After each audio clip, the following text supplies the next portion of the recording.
మధ్వాచార్యులు ఏ శతాబ్దంలో జన్మించారు? 13వ శతాబ్దం. మధ్వాచార్యులు ఎక్కడ జన్మించారు? కర్ణాటక రాష్ట్రంలోని పశ్చిమ తీరంలో. బ్రహ్మ మరియు ఆత్మ అనేవి రెండు వేరువేరు అంశాలు అని ఏ సిద్ధాంతం చెబుతుంది? ద్వైత సిద్ధాంతం.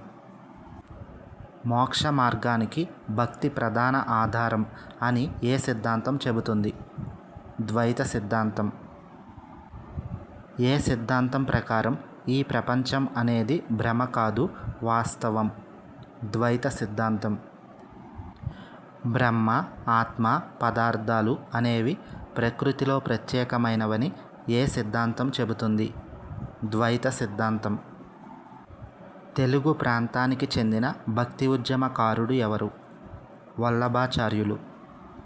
వల్లభాచార్యుల ఆలోచనా విధానాన్ని ఏమంటారు? శుద్ధ అద్వైతం. ఏ సాంప్రదాయం ప్రకారం దేవుడు ఒక్కడే? శుద్ధ అద్వైతం. వల్లభాచార్యుని బోధనలను ఏమని పిలుస్తారు? పుష్టి మార్గం లేదా భగవత్ అనుగ్రహ మార్గం. ఎవరికి భగవాన్ శ్రీకృష్ణుని యందు అపార భక్తి, అద్వితీయ ప్రేమలు ఉండేవి? వల్లభాచార్యులకి. ఎవరు బ్రహ్మసూత్రాలకు భాష్యాన్ని రచించారు? వల్లభాచార్యులు.